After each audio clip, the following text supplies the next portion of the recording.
అట్లాగే పోగుల మీద కానీ, లాకెట్ మీద కానీ, జాలర్ల మీద కానీ ఎనామిల్ అయితే మనకు ఇక్కడ చూడడానికి కనబడతా ఉంది. పోగులు కూడా చాలా మంచి సైజులో అయితే రావడం జరిగింది. అంటే డైలీ యూస్కి వాడుకునే విధంగా చాలా చక్కగా అయితే ఉన్నాయి.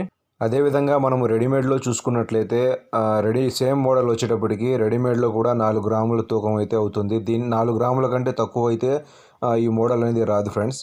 ఇప్పుడు మనము హ్యాండ్మేడ్లో కూడా అదే 4 గ్రాముల్లో హ్యాండ్మేడ్ కూడా చేయడం ఈ పోగులను జరిగింది.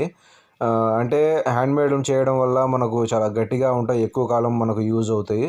అదేవిధంగా వీటికి అయితే బంగారపు శిలలు రాలేదు. బంగారపు శిలలు కావాలనుకుంటే ఇంకో అరగ్రాము పెట్టుకుంటే బంగారపు శిలలు అనేవి రావడం జరుగుతుంది. ఇదే పోగులను కాస్త పెద్దగా మందంగా మనం నెక్లెస్ సెట్ల మీద చేయించుకోవాలనుకుంటే మాత్రం మినిమం ముప్పాతిక అంటే 6 గ్రాముల కాడ నుంచి 8 గ్రాముల తూకం అయితే